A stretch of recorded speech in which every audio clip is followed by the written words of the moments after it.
I've been hunting since I was 16, so about 12 years now. Moved on to rifles in my early 20s, and I thought I'd pretty much seen everything these woods had to offer. Bears, coyotes, even a mountain lion once from a distance. But what happened 2 seasons ago changed how I feel about being out there alone. I still hunt, just not in those woods anymore. It was early November, prime whitetail season. I'd been going to the same spot for years. A tree stand I'd set up about 2 miles into some pretty dense forest, with a nice clearing that deer would cut through.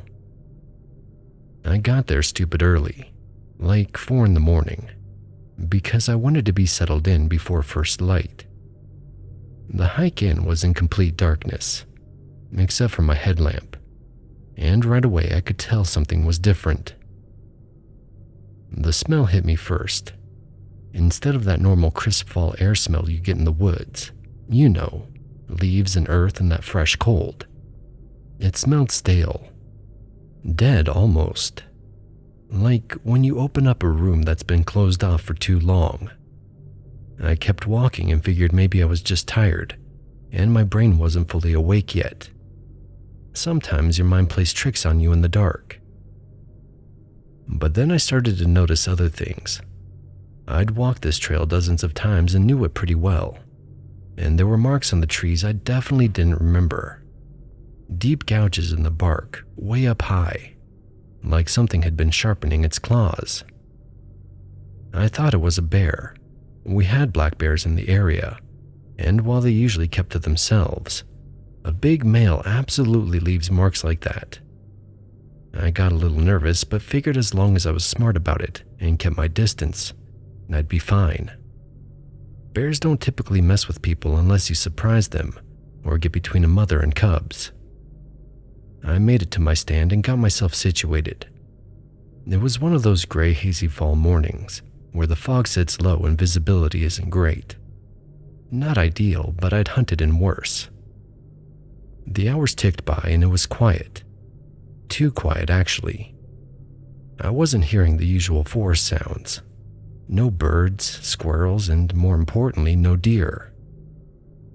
It was like everything in the area had picked up and left. That should have been another red flag, but I just figured maybe the weather had the animals laying low. By mid-morning, I was starting to worry I wasn't going to see anything worth taking a shot at. I'd been glassing the field with my scope, just watching the tree line on the far side, when I finally saw movement. My heart rate picked up like it always does, a little buck fever, and I got ready, slowly bringing my rifle up to get a better look. Through the scope, I could see something big moving in the shadows of the tree line, maybe 300 yards out according to my rangefinder. That's a good shot with my 7mm, but not impossible. I've made shots at that distance before. I was doing the math in my head for the drop I'd need to adjust for, when whatever it was finally moved enough for me to get a clear view. It looked like a bear, a really big bear, bigger than any I'd seen around there. I watched it for a bit, trying to confirm what it was before I did anything stupid like spook it or worse. But the way it was moving didn't match. It moved more like a big dog or wolf, kind of loping along. I could make out the shape of its head and realized it looked more canine than bear. Then it stepped out of the shadows and into better light, and my stomach dropped. It wasn't a bear. It wasn't a dog either. It was on all fours, but something about it was different. It was sniffing around, head moving back and forth like it had picked up a scent. Then it stood up. I'm not exaggerating when I say this thing was tall. There were trees around it for scale, and when it stood upright, it went way up the trunks. 7 feet, maybe more. It stood there for a few seconds looking around, and then it turned its head directly toward me. I don't know if it actually saw me, or just caught my scent, but it locked onto my position and then bolted. It dropped back down and disappeared into the tree line, but from the direction it was heading, I could tell it was going to circle through the woods and come right to where I was. I didn't even think. I started climbing down from that stand as fast as I could, probably faster than I should have. And I dropped the last few feet and landed wrong, and rolled my ankle pretty good. It hurt like hell, but adrenaline was pumping and I could still run, so I did. My truck was 2 miles back the way I came, and I was booking it as fast as I could with all my gear. My ankle was screaming at me, but I didn't care. About a mile in, I heard it. Something crashing through the brush behind me, moving fast, way faster than I was moving.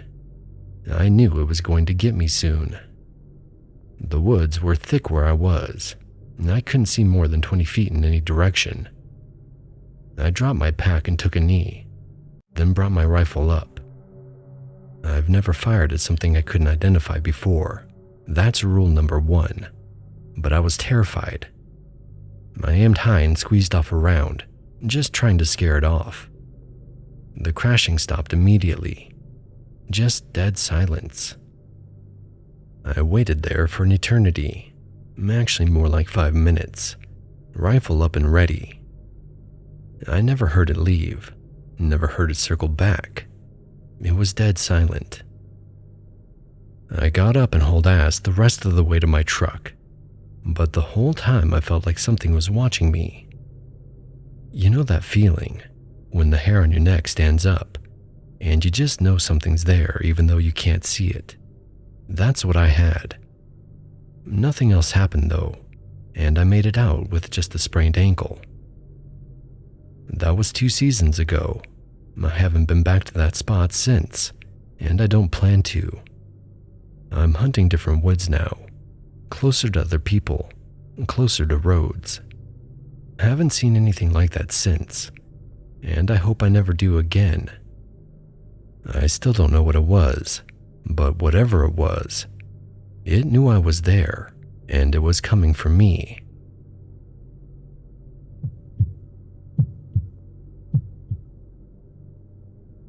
I've been working underground utilities for over 20 years now. Fiber optics, drainage systems, communication lines. You name it, I've crawled through it. Most days it's dull work. Hot, damp, and loud, with the hum of pumps and the drip of condensation off the concrete. But every so often, you get a reminder that these tunnels don't just belong to the city. They belong to whoever else decides to live down there. I've come across more than my fair share of squatters, junkies mostly, a few runaways. Some of them you can smell before you see. The worst are the ones who don't move when you shine your light on them.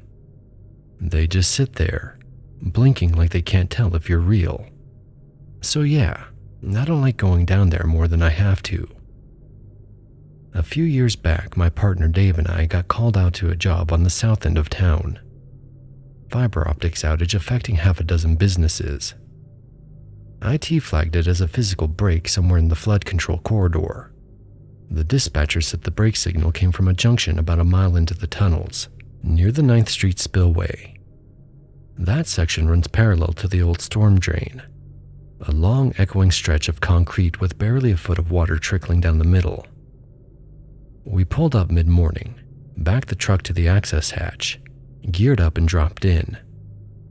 I was already sweating by the time my boots hit the tunnel floor.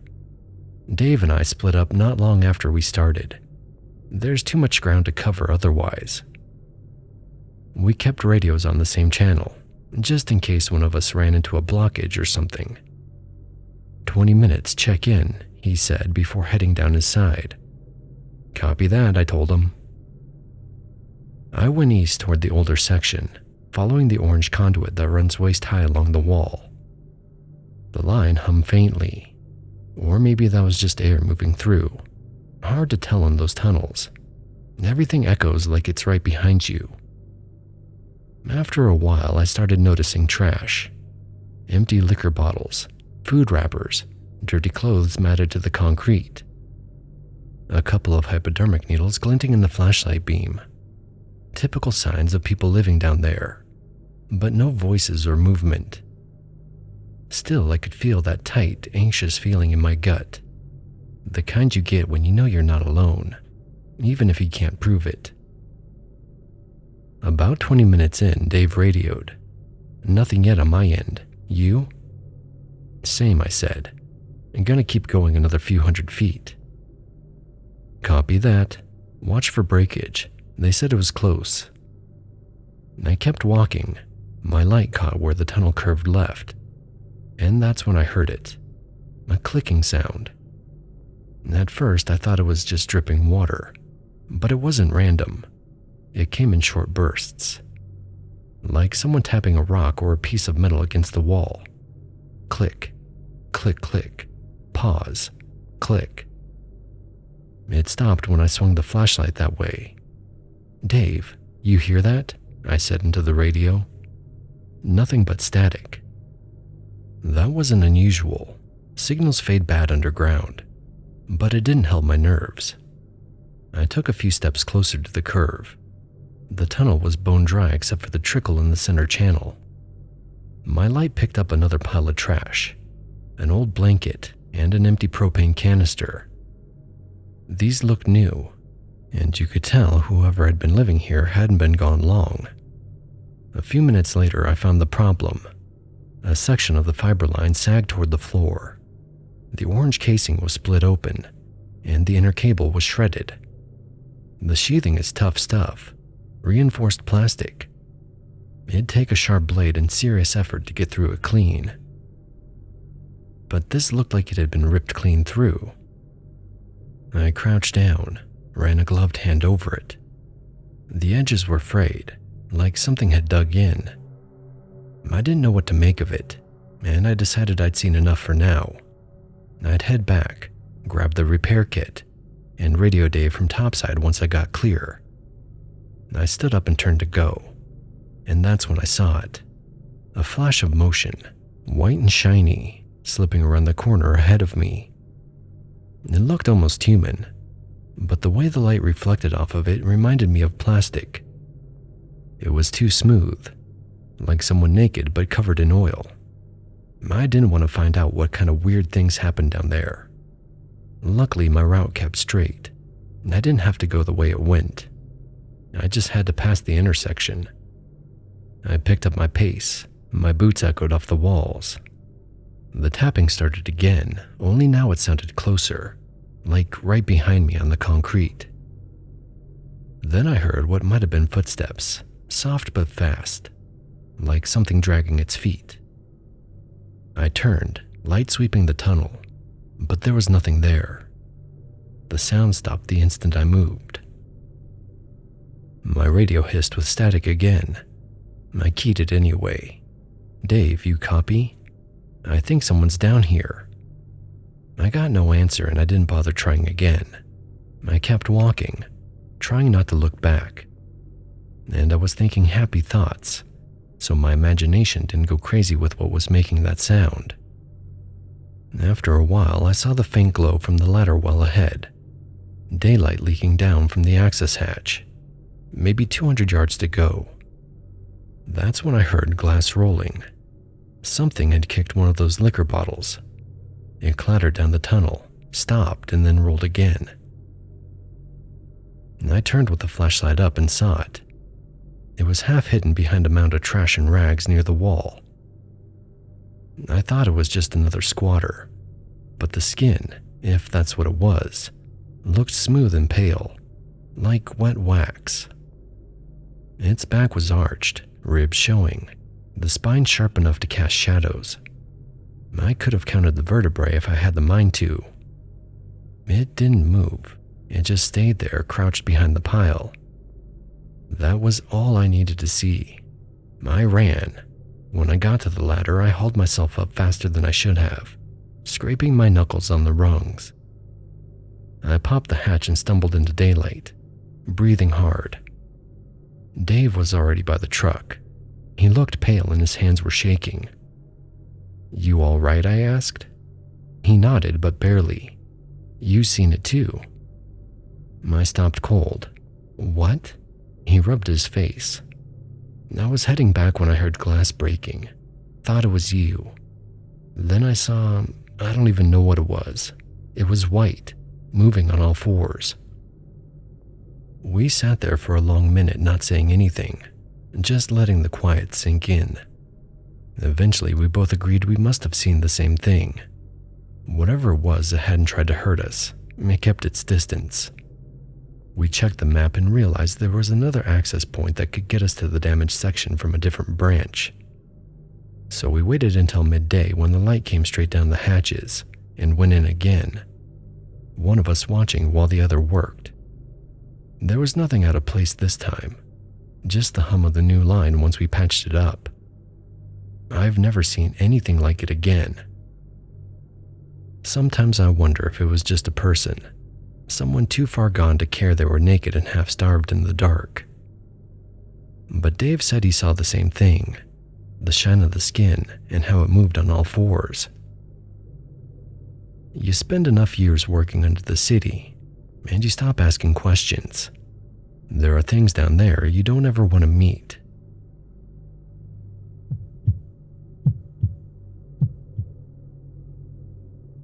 I did security work for about 8 years after I got out of the army. Mostly boring stuff. Checking badges, walking perimeters, watching cameras. The kind of job where 99% of the time nothing happens and you're fighting to stay awake. But there was this one night at a tech campus I was working that still hurts my head when I think about it. I'm not going to say which company it was because I don't want to start any rumors. But it was one of the big ones. The kind of place with multiple buildings spread out over like 50 acres, all surrounded by a 10-foot fence with barbed wire on top. Nice landscaping, cafeteria, the whole deal. We had a team of 20 guards on night shift, and most nights the biggest problem we dealt with was making sure doors were locked, and occasionally escorting someone who forgot their badge. This happened on a Tuesday night, maybe 2 in the morning. I was in the camera room doing my rotation watching the monitors when the motion detection system started going off. We had sensors all along the perimeter tied to cameras that would automatically zoom in when they picked up movement. Usually it was deer or raccoons, sometimes just the wind-moving branches. I pulled up the camera feed and the system had already zoomed in to where the motion was detected. There was nothing there, only empty fence line. I watched for a minute and didn't see anything, so I logged in and went back to my normal rotation of cameras. Maybe 5 minutes later, different section of the fence, there was the same thing.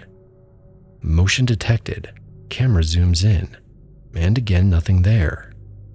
But this time I noticed the fence was still moving a little, shaking like something had just climbed over it. For something to get over that fence and out of frame before the camera could catch it, they'd have to be moving pretty fast. Faster than anyone I'd ever seen. And that's including guys I served with who were in great shape. Plus there's the barbed wire to deal with. Nobody's clearing that fence in a couple of seconds. I called it up to my supervisor and he told me to take Rodriguez and go check it out. Rodriguez had been doing this longer than me and was pretty laid back about everything. We took one of the security vehicles out to the section where the motion had been detected. We got out and walked the fence line with our flashlights. Everything looked intact. No cut fencing, no obvious signs anyone had been there. Rodriguez was checking closer to the fence while I was looking at the ground for footprints or whatever. He called me over and pointed up to the barbed wire. "Check that out," he said. There was hair caught on the barbs. Not just a little bit either, a decent clump of it. I climbed up the fence a bit to get a better look. It looked like dog hair, but thicker and more coarse, almost wiry. We didn't have any canine units on site, especially ones that could climb a fence. And it definitely wasn't human hair. Maybe a coyote tried to jump it, Rodriguez suggested. Seriously? No coyote's gonna get over that, I said. We both knew a coyote wouldn't even dream of jumping a fence that high, but neither of us had any other good explanation. We didn't find anything else, so we headed back. I logged it in the system as possible wildlife and figured that was the end of it. Around 3, the door alarm system went off. One of the cafeteria building entrances. My supervisor sent me and Rodriguez out again to check it. We were both getting annoyed at this point, because it was looking like it was going to be one of those nights where we couldn't just sit and relax. Rodriguez drove and we decided to come in quiet, lights off, and park about 200 yards from the cafeteria. If someone had broken in, we didn't want to scare them off before we could at least get a look at them. We walked the rest of the way, both of us with our hands near our weapons. We were armed, but neither of us wanted to pull our guns over what was probably just a door malfunction, or maybe a raccoon that had gotten inside somehow. As we got closer, maybe 50 yards out, I started smelling something. Rodriguez smelled it too, and I could tell by the way he wrinkled his nose. It was bad, like copper mixed with rotting meat. The kind of smell that hits the back of your throat and makes you want to gag. Then we heard a loud metallic clank from the direction of the dumpsters. We both drew our weapons and picked up the pace, moving up to the building. The front door was still intact and locked. We split up without saying anything, just the training kicking in. I went left and he went right, both of us clearing the perimeter of the building. I was checking windows as I went and everything was secure. No broken glass and no pry marks on the doors. As I got closer to the back of the building, I started hearing these strange sounds. Deep huffing noises, like an animal rooting through something. Made me think of pigs, kind of, but deeper. I reached the corner and peeked around. The dumpster enclosure was back there, and I could see movement. Something was in the dumpsters. I ducked back and keyed my radio, keeping my voice low. "Rodriguez, where are you?" "Opposite corner," he whispered back. "I got eyes on something by the dumpsters. Can't tell what it is yet. Might be a wild animal." We both watched it for a bit. The thing was definitely going through the garbage, tossing stuff around. From where I was, I could see it was big. Maybe the size of a large dog. Rodriguez thought it might be a bear, which would have been crazy because we weren't exactly in bear country. But it was big enough that I couldn't rule it out. "Should we call animal control?" I asked over the radio. "Yeah, probably. Let me call the supervisor and..." Rodriguez stopped talking. I looked back around the corner and saw why. The thing had stopped digging. It was sniffing the air, head moving back and forth. It was definitely on 4 legs at this point, and from what I could see in the dim light, it looked like a really big dog. Dark fur, maybe black or dark brown. Then it stood up. I don't mean it sat back on its haunches like a dog begging. I mean it stood up on 2 legs like a person. The security lights from the fence were behind it, so I could only see the silhouette. But that was enough. It was tall, easily over 6 feet. Built thick and muscular like a man. The arms were too long, hanging down almost to its knees. Even in the silhouette, I could see the muzzle, like a dog or a wolf, but attached to this human-shaped body. It looked around one more time, and I swear it was looking right at where Rodriguez and I were hiding. Then it just bolted, straight at the fence, and in one jump it cleared the whole thing. 10 feet of chain link, plus the barbed wire on top. Man, this thing cleared it like it was nothing. Didn't even touch it. Just sailed over and disappeared into the darkness on the other side. Rodriguez and I both stood there for a minute, not saying anything. Finally, we walked over to the dumpsters. The lock had been knocked completely off. The metal was bent where something had hit it hard enough to break it. There was garbage everywhere, and that smell was overwhelming up close. We walked back to the vehicle. Neither of us said a word the whole way. When we got back to the main building, the supervisor asked what happened. "Stray dog onto the dumpsters," Rodriguez said. "Ran out when we got close. Probably squeezed through that small gap at the gate." The supervisor logged it, and that was that. Rodriguez and I never talked about what we actually saw. I've been out of that job for a while now, and I still think about it sometimes. Whatever it wasn't a dog and it wasn't a bear. I still don't know what it was.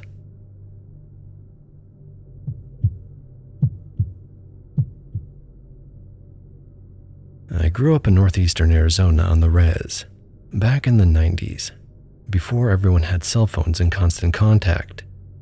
We had a routine every Friday after school. Me and 3 of my friends. We all had regular names, but we would always call each other by our nicknames. There was Little Man, Red Eyes, Bones, and I called myself Ghost. We would load up our bikes with our old army surplus packs and head out to camp. It wasn't anything fancy, just a bunch of teenage boys thinking we were outdoorsmen.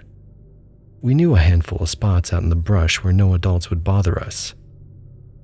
We could build a fire, talk about girls, and tell scary stories. It was a way to feel grown up without actually being grown up. That night, we picked one of our farthest spots we knew. It was early fall, so still warm enough in the daytime to ride out in t-shirts, but cool enough at night that the fire felt good. We got there around 6, just as the sun started dropping behind the mesas. We had a little 2-person tent we crammed 4 people into, plus an old blue tarp we used as a windbreak. We collected deadwood from a wash nearby, cooked hot dogs on sticks, and passed around cans of soda we'd swiped from Red Eye's mom's pantry. It was the usual scene. Jokes about teachers, bragging about who had kissed who, and trying to outdo each other with ghost stories. Somebody brought up the old story about not whistling at night. It's something everyone's grandmother says, especially out here. Don't whistle after dark or something bad will follow you home. We'd all heard it a dozen times. Bones was the one who rolled his eyes. That's just old superstition, he said, poking at the fire. Nothing's gonna happen because of a whistle.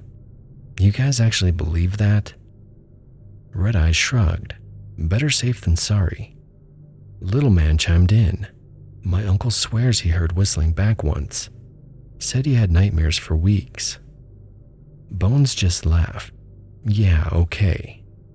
He was always like that. Needed to prove he wasn't scared. We went back and forth for a few minutes with the usual ribbing. Eventually, we dropped it and kept telling stories. By the time the sun slipped completely away, the sky went black except for a scatter of stars. Out there's no streetlight glow, just pure dark pressing in from every direction. That's when Bones started whistling. At first, it was just a random tune. Then it turned into the first few notes of some song from the radio. Knock it off, Little Man said. What, scared? Bones grinned. Red Eyes threw a pine cone at him. Seriously, quit it. Bones whistled louder. Nothing's gonna... He didn't finish because we all piled on him at once. Half joking and half serious. We wrestled him down and stuffed a handful of dry grass down his shirt until he yelled. We all laughed, but it was the nervous kind of laugh. After that, we decided it was time for bed. We doused the fire with the last of our water, stomped the ashes, and crawled into our tent. 4 of us shoulder to shoulder, each in a sleeping bag that smelled like campfire. The night was so quiet you could hear the blood in your ears. We tried to sleep, but it didn't take.